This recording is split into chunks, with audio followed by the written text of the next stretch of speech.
How's it going, everyone? It's the next day, Wednesday today. Did all the filming of the videos on Sunday. Just having a cigarette, excuse me. Keep forgetting about that, I'll turn that down too. How are we all doing today? Hump day. We're up to the Super Pro 81.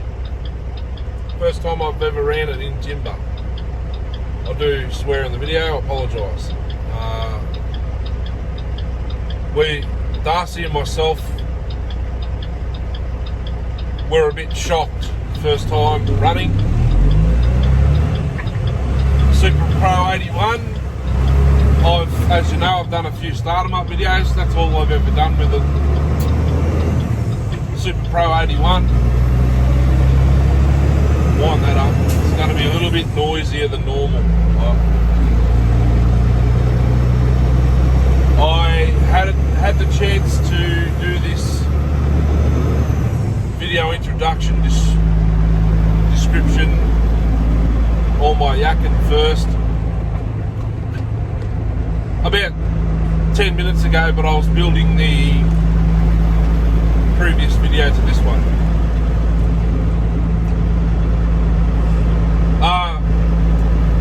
So I'll give you a little bit of a rundown. Darcy and myself, yeah, we're a bit excited. I was trying to strap a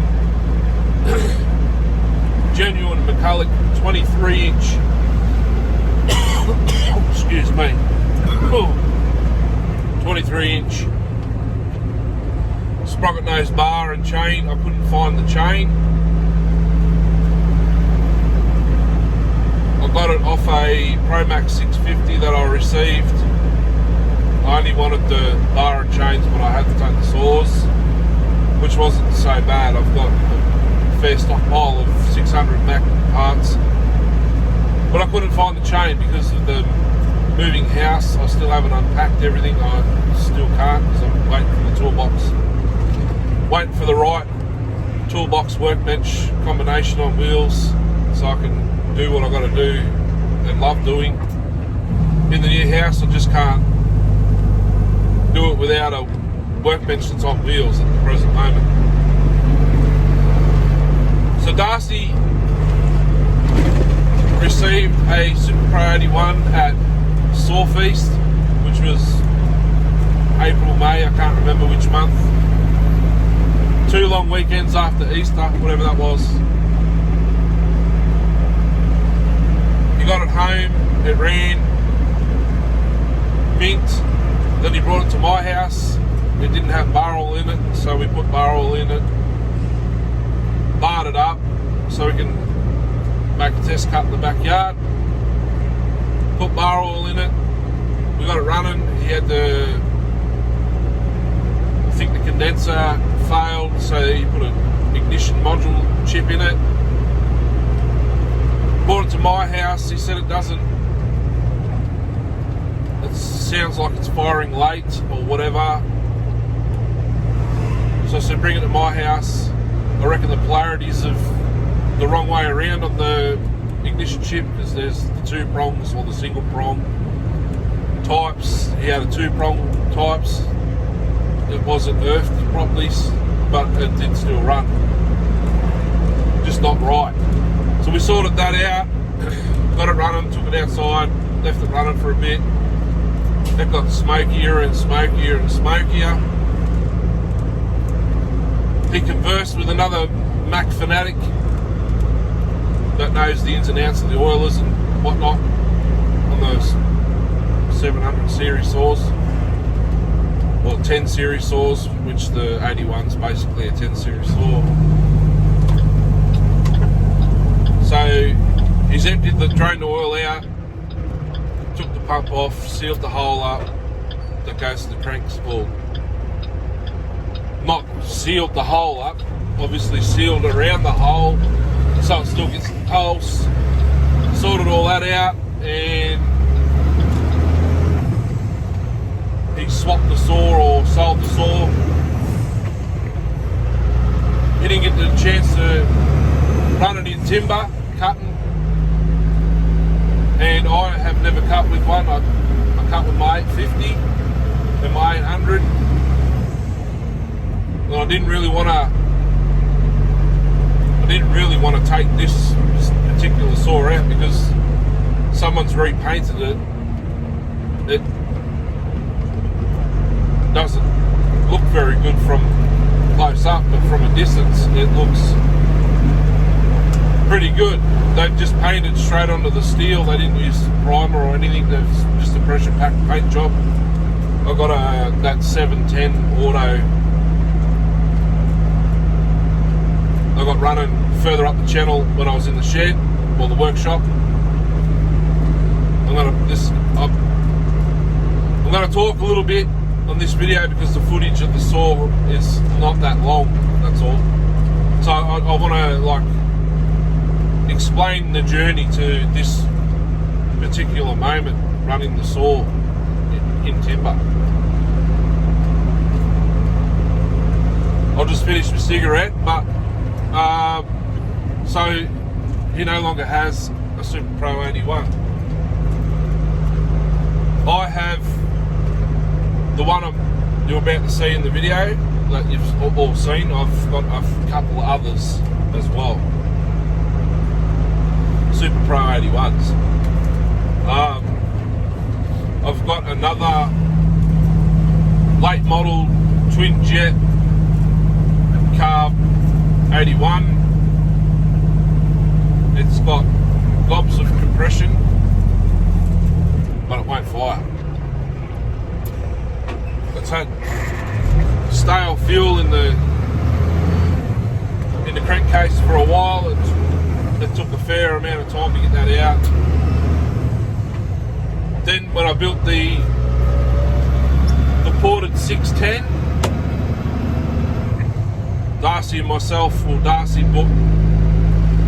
he's ported his and sold it, and the person that bought it never used it, so he bought it back. He figured it needed more fuel and a bigger carb, so he put the Super Pro 81 carb on it.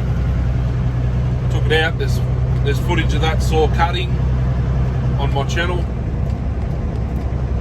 So I grabbed the carb off this second Super Pro 81, put it on, got it all running. It was all mint, but I didn't drill the hole through the handlebar on the Promax 610 in the right spot, so I re-drilled it and I snapped the low screw off, so that carb's now pretty much rubbish, or parts except for the low circuit.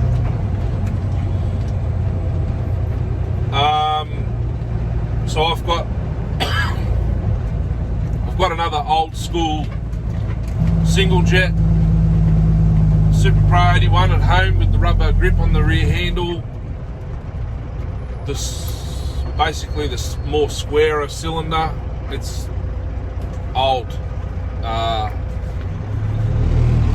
I've got to use the two saws to build one mid one. I'll dedicate that to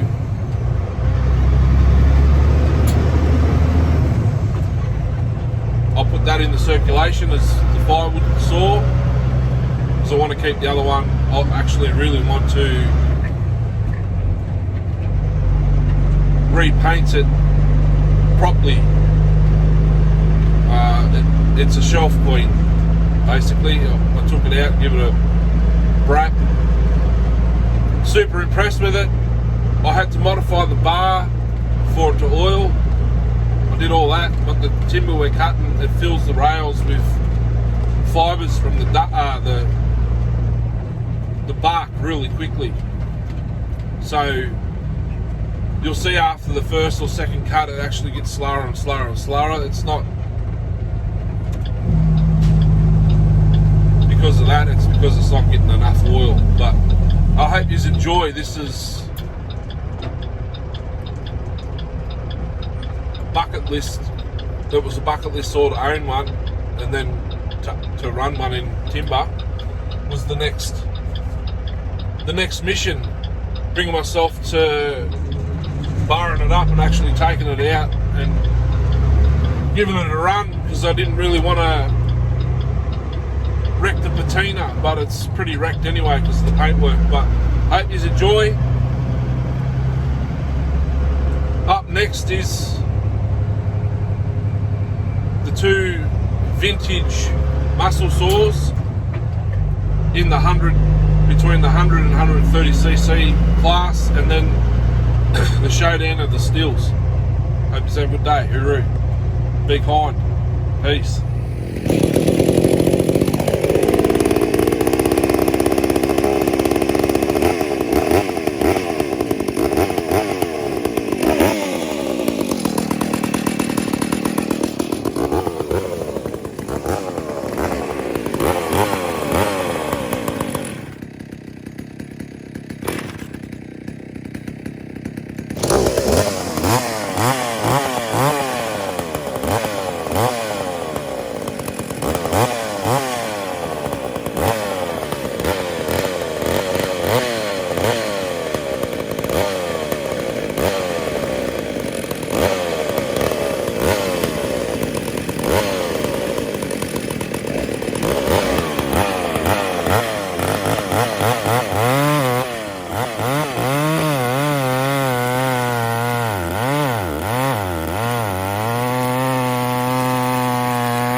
power. That's off its head. What do you think? I just wanted to add at the end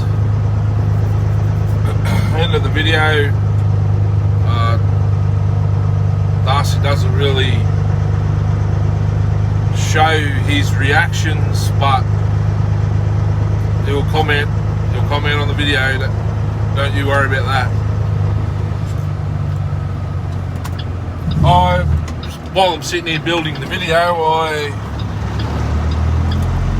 watched back. I wasn't really going to add the rest of the video, like the end of the cut, but Darcy said the chain's really tight. Pretty much said, yeah, I know. I sort of looked at it. When we packed the saws away, when we got back from the session, I've got to take the bar and chains off and put them back on the shelf because they sit. So the shelves run that way. The saws have got to sit in order. I can get five wide per shelf. I took it off. The modification to fit the Husky mount bar to the max, you got to grind the little hole. You got to grind the rail down to the top adjuster hole for the oiler. It was completely plugged with the bark from the timber. Because as I've said, it's stringy bark and it's fibrous. You can peel it away in lengths, and when it's completely dead, you've only got to hit it with chop away with an axe across the top of the log, and it just falls off. Because it's semi-green or still wet, it's still attached to the tree. So in an ideal situation, if I was going out to cut firewood and that tree was there, I'd take axes with me, obviously, and I'd chip it away so it's less stress on the engine. I just wanted to explain that again for the guys that don't understand Aussie hardwood and stringy bark in particular. There's red and yellow. I've never come across a red one yet, only yellow. It looks red. It looks red in the video, but that'll eventually, when it dries out, it goes yellow. So, in closing, genuinely, that was the first time I've ever ran my Super Pro 81. I've never cut with one previously, only my 850, but that wasn't a very big log to test it in. I just did it because I never cut with it. Thought, stuff it, I'll go out while I've got it running. I'll go out and throw the hardest piece of wood I had in my log, or in my wood pile at the time. Yellow box, that's hard. That's harder again than the stuff for cutting.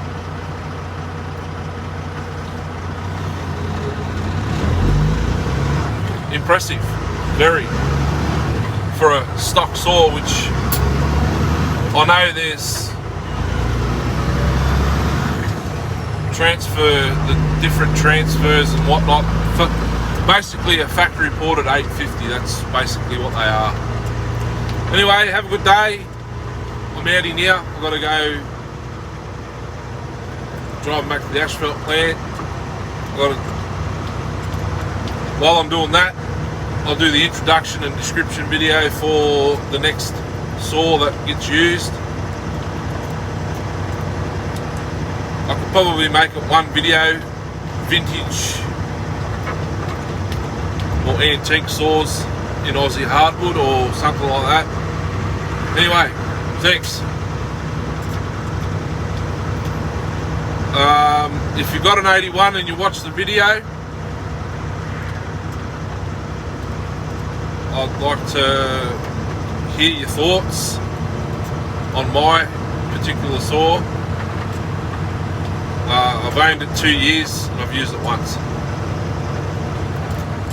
but that's the one and only time that saw is ever going to get run. It's going to get cleaned up and put on the shelf and probably get handed down. I've got daughters, so it's a bit hard.